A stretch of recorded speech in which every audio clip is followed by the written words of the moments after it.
आपका यूपी ताजा न्यूज में बहुत बहुत स्वागत है। मैं हूं संजय सिंह। यहां आपको बुंदेलखंड उत्तर प्रदेश के साथ राजनीति व रोजगार की खबरें मिलेंगी। हिंदू पंचांग के अनुसार 12 जनवरी 2024 शुक्रवार पोष माह के शुक्ल पक्ष प्रतिपदा की तिथि है। इस तिथि को चंद्रमा मकर राशि में मौजूद होगा। खबरों की शुरुआत करते हैं। पहली खबर की तरफ बढ़ते हैं जो झांसी से है। झांसी में एक युवती ने अफेयर के शक में पति की मारपीट के बाद सुसाइड कर लिया। मायके वालों ने दहेज की मांग को पूरा न होने के बाद हत्या का आरोप लगाया। मृतका का नाम गुलशन बानो उर्फ सोनी, उम्र 20 वर्ष, पति का नाम शादाब था। पुलिस ने मामले की जांच शुरू कर दी है।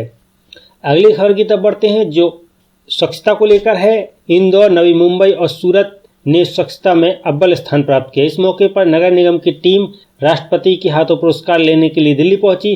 राजवाड़ा में मुख्य समारोह के दौरान देवी अहिल्या की प्रतिमा पर माल्यार्पण किया गया। नगरवासियों को मिठाइयां वितरित की गई। स्वच्छ सर्वेक्षण 2023 में मध्य प्रदेश ने राज्यों की सफाई रैंकिंग में दूसरा जबकि महाराष्ट्र ने पहला स्थान प्राप्त किया है। स्वच्छता में इंदौर नंबर 1 बना है। अगली खबर की तरफ बढ़ते हैं जो हमीरपुर से है। हमीरपुर जिले के सुमेरपुर थाना क्षेत्र में नेशनल हाईवे पर एक अनियंत्रित ट्रक ने बुधवार शाम को एक इको कार में टक्कर मार दी, जिससे उसके परचक्खे उड़ गए। ड्राइवर स्टीयरिंग में फंस गया। ड्राइवर कुराड़ा निवासी संजय गुप्ता की मौत हो गई, जबकि ट्रक चालक फरार हो गया। पुलिस ने शव को पोस्टमार्टम के लिए भेज दिया है। ट्रक चालक की तलाश शुरू कर दी गई है। हादसे के बाद लगे जाम को खुलवा दिया गया है। अगली खबर की तरफ बढ़ते हैं जो राठ से। हमीरपुर जिले के राठ थाना क्षेत्र के कुर्रा रोड पर दो बाइकों में आमने सामने टक्कर हो गई, जिसमें एक व्यक्ति सूरजपुत्र आसाराम की मौत हो गई तथा 3 लोग गंभीर रूप से घायल हो गए। पुलिस ने मृतक के शव को पोस्टमार्टम के लिए भेज दिया है। अगली खबर की तरफ बढ़ते हैं जो बांदा से है। बांदा के नारायणी क्षेत्र में एक बाइक सवार नाना और नाती की बालू से भरे मिनी ट्रक की टक्कर मार देने से मौत हो गई। हादसे के बाद ट्रक चालक ट्रक सहित भाग गया। घटना में बाइक सवार राजेश व उसके नाती कुलदीप की मौके पर मौत हो गई है। पुलिस ने शव को पोस्टमार्टम के लिए भेज दिया है। ट्रक चालक की तलाश की जा रही है। अगली खबर की तरफ बढ़ते हैं जो राम मंदिर से जुड़ी हुई है। भाजपा के दिग्गज नेता लालकृष्ण आडवाणी और डॉक्टर मुरली मनोहर जोशी अयोध्या में राम मंदिर के उद्घाटन कार्यक्रम में हिस्सा लेंगे। 22 जनवरी को होने वाले इस कार्यक्रम में शामिल होने के लिए इन दोनों दिग्गज नेताओं को पहले ही आमंत्रण भेज दिया गया था, लेकिन बुधवार को विश्व हिंदू परिषद के शीर्ष नेताओं ने उनसे मुलाकात कर एक बार फिर उनसे कार्यक्रम में शामिल होने का अनुरोध किया है। दोनों नेताओं ने अपनी सहमति दे दी है। अगली खबर की तरफ बढ़ते हैं। जम्मू कश्मीर की पूर्व मुख्यमंत्री और पीडीपी प्रमुख महबूबा मुफ्ती की कार को दुर्घटनाग्रस्त हो गई। यह हादसा अनंतनाग जाते समय हुआ है। पीडीपी मीडिया सेल के अनुसार पूर्व मुख्यमंत्री व उनके सुरक्षा अधिकारी बाल बाल बच गए हैं। अगली खबर की तरफ बढ़ते हैं। संसद में अगला सत्र 31 जनवरी से 9 फरवरी तक चलेगा। 31 जनवरी को राष्ट्रपति के अभिभाषण से सत्र की शुरुआत होगी। इसके बाद 31 जनवरी को आर्थिक सर्वेक्षण पेश किया जाएगा। वित्त मंत्री निर्मला सीतारमण 1 फरवरी को अंतरिम बजट पेश करेंगी। ये मोदी सरकार के 2.0 का आखिरी बजट होगा। अगली खबर की तरफ बढ़ते हैं जो दिल्ली से है। दिल्ली एनसीआर में गुरुवार को आए भूकंप के झटकों ने लोगों में हड़कंप मचा दिया। राष्ट्रीय भूकंप विज्ञान केंद्र के अनुसार रिएक्टर स्केल की तीव्रता 6.1 रही और भूकंप का केंद्र पाकिस्तान अफगानिस्तान सीमा पर रहा। झटके से लोग घर से बाहर निकले और कामकाज छोड़कर सुरक्षित स्थानों पर पहुंचे। अब तक किसी के जान हानि की सूचना नहीं है। अगली खबर की तरफ बढ़ते हैं जो झांसी से है। झांसी में एक युवक ने अपनी प्रेमिका के घर से भागने के बाद जेल भिजवाने की धमकी से निराश होकर ट्रेन से कटकर आत्महत्या कर ली।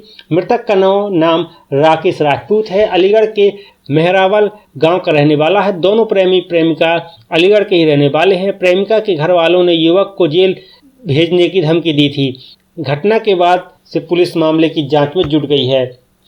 अगली खबर की तरफ बढ़ते हैं जो बिजनौर से। बिजनौर जनपद के धामपुर में एक भीषण सड़क हादसे में एक ऑल्टो कार सवार 3 युवकों की मौत हो गई। तीनों युवक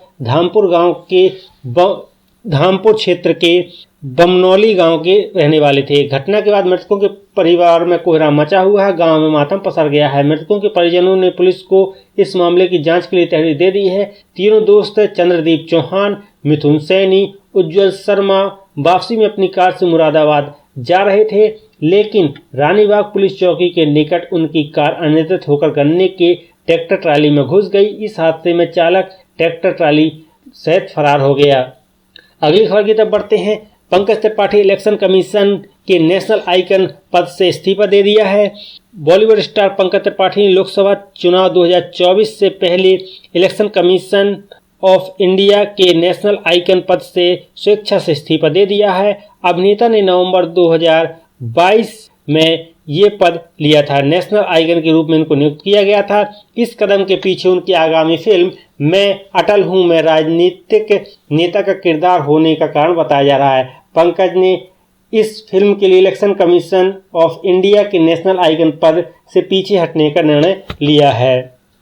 अगली खबर की तरफ बढ़ते हैं। दिल्ली अधीनस्थ सेवा चयन बोर्ड DSSSB ने विभिन्न पदों पर 2354 पदों पर भर्ती की अधिसूचना जारी की है। इस भर्ती अभियान के तहत विभिन्न विभागों में स्नातक, स्नातकोत्तर और 10+2 के लिए पद भरे जाएंगे। इसमें टाइपिंग भी कुछ पदों में मांगी गई है। आवेदन की बात करें तो 9 जनवरी से 7 फरवरी तक आवेदन चलने वाले हैं और आवेदन ऑनलाइन किए जाएंगे। शुल्क की बात करें तो सामान्य OBC के लिए 100 रुपये शुल्क रखा गया है। SC ST व अन्य के लिए निःशुल्क है। अगली खबर की तरफ बढ़ते हैं।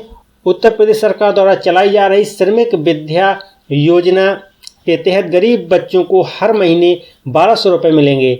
इस योजना के तहत गरीब का उद्देश्य यह है कि गरीब बच्चों को, अनाथ या विकलांग बच्चों को शिक्षा से जोड़ा जाए। इसके अंतर्गत लड़कों को 1000 रुपये तथा लड़कियों को 1200 रुपये प्रति माह दिए जाएंगे। तो ये थी उत्तर प्रदेश और देश राजनीति से जुड़ी हुई कुछ खास खबरें। आपका यूपी ताजा न्यूज़ को समय देने के लिए बहुत बहुत धन्यवाद।